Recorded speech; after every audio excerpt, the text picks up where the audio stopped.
Hey guys, welcome to Gregsbeerreviews today. It's Beer 30. Let's go take a walk, see what's in the fridge today.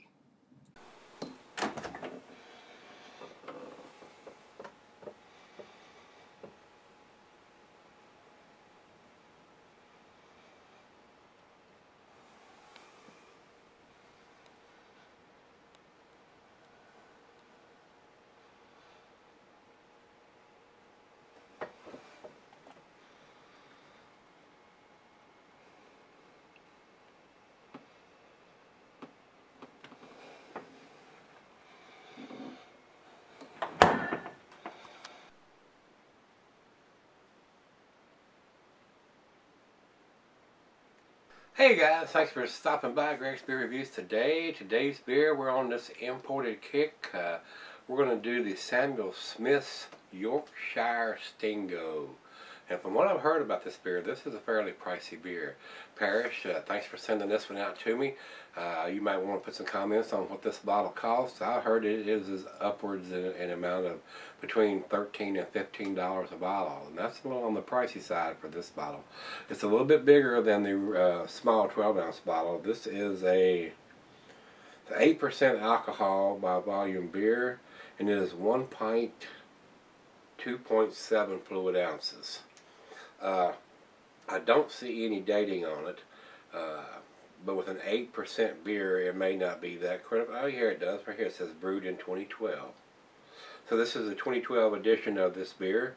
Here we're in 2014, so this beer, I don't know exactly when in 2012 it was put in there, but going by the year, it's 2 years old. So if it was done at the end of 2012, it's not quite 2 years old, but if it was done at the beginning of 2012, it is 2 years old.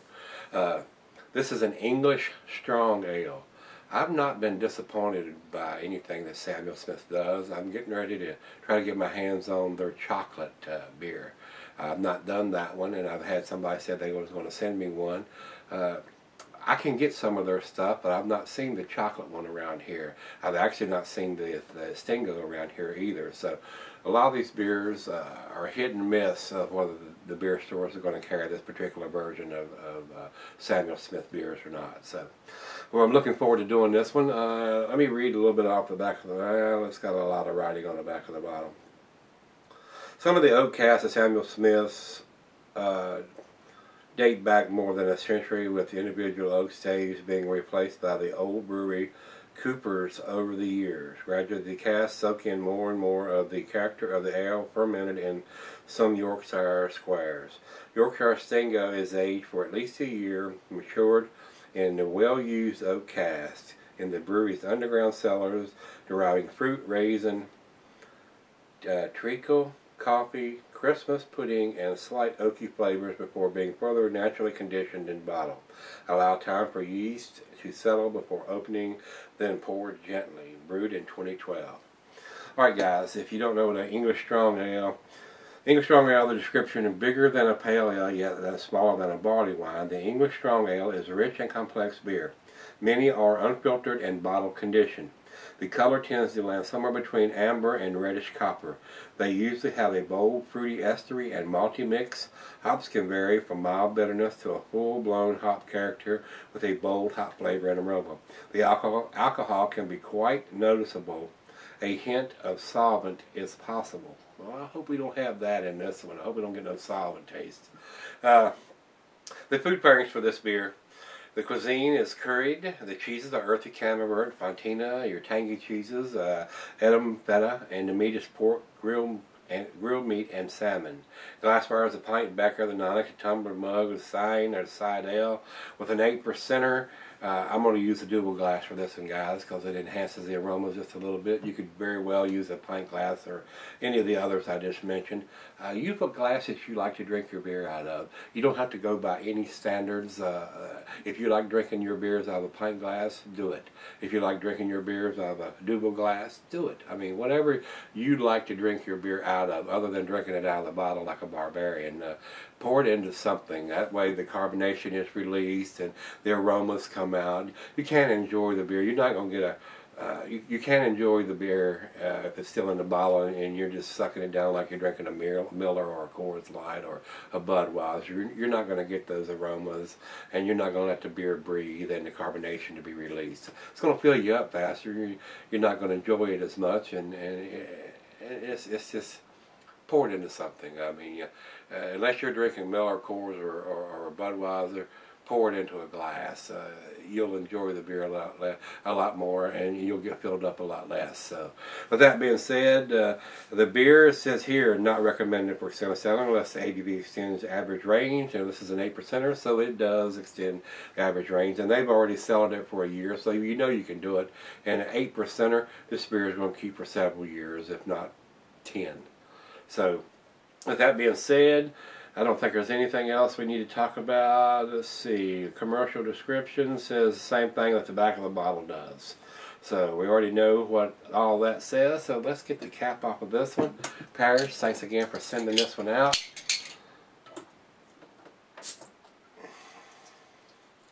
This has that funky tin foil on it too that sometimes comes off in little bitty pieces. We just want to make sure none of that gets down into the glass. I don't enjoy drinking tin foil. Alright guys, let's get this into the glass. And like I said, this is a bigger than a 12-ounce bottle, not quite to the bomber size.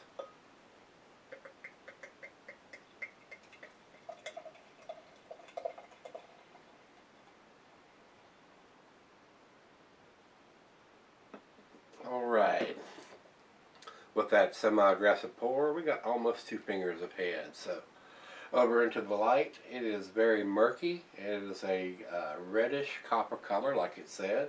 I cannot see the light through there, so bottle conditioned or unfiltered would be the case. A lot of bubbles streaming up. It looks like it's very well carbonated. Looks very good in the glass. Samuel Smith has not let me down, so let's get a nose on this one. Caramel, toffee,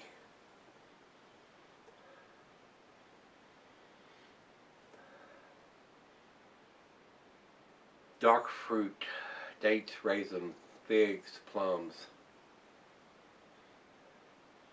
It's got a very sweet nose on it. I don't think I have the IBUs listed here. No, it does not say what the IBUs on it. And actually, the Beer Advocate says it's 9%, but the bottle says 8% on this one. Smells very sweet. It's got a very sweet nose to it. Well, let's give it a taste, see what we got. Cheers, everybody. Cheers, Paris. Thanks again, brother.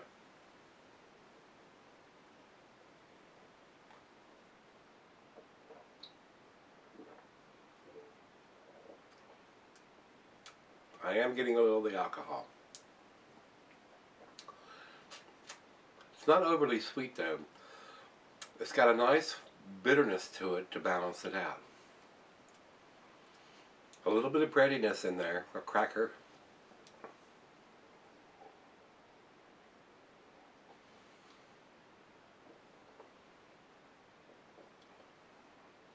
Very nice, very pleasant. This is a sipper, not a gulper. This would go well with a nice hearty meal.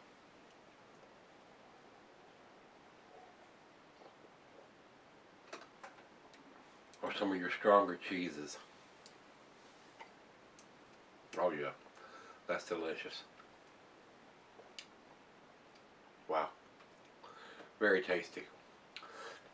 Now I got a feeling the alcohol may subside just a little bit as it warms up, or it may get it more intense, so we'll see. We're going to let this warm up. It's 40 degrees right out of the fridge, but it's awful tasty. Looks like an A beer to me.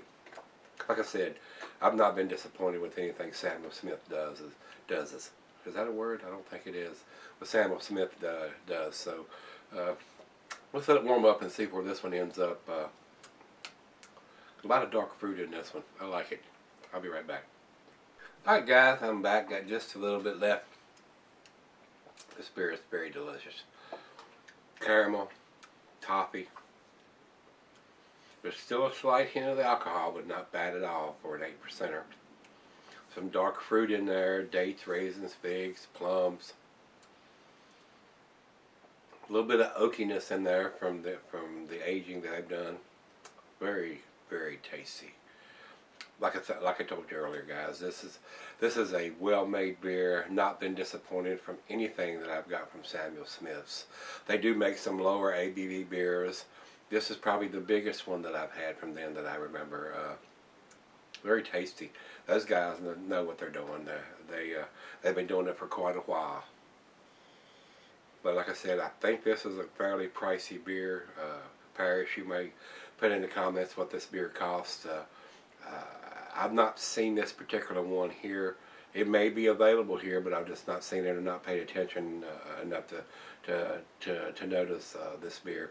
I don't buy a lot of imported beers usually. I do try to pick up some every now and then.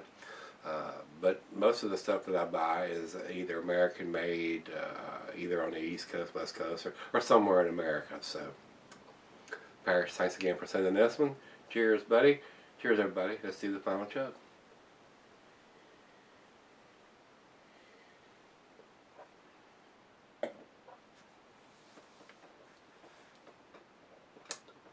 Delicious. Delicious, guys. The other half liked this one too. She really did. She almost said, I really like this beer. Wow. Very tasty, guys.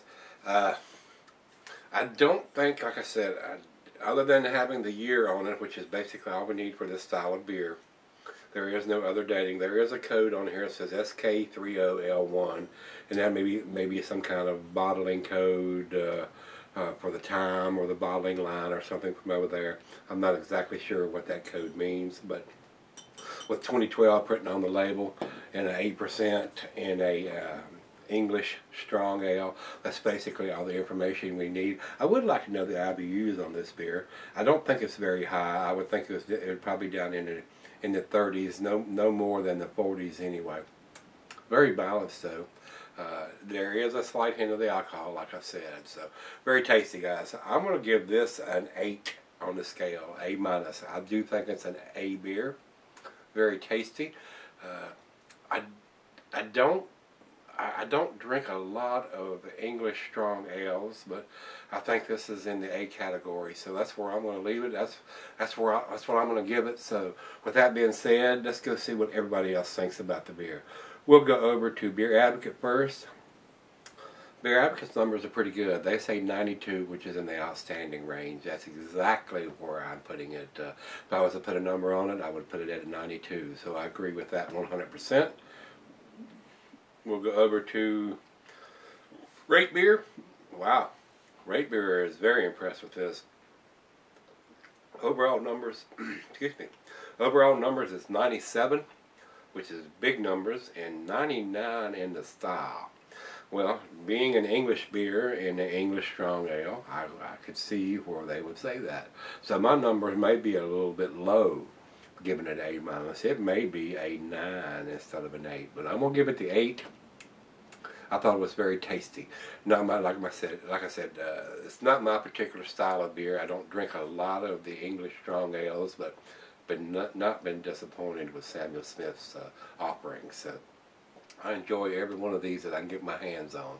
So Paris, thanks again for sending this beer to me. I do appreciate it. Guys, if you've had this one, give me some comments back on this one, whether you liked it, didn't like it. I did like it. I liked it a lot. I'm giving it to A-.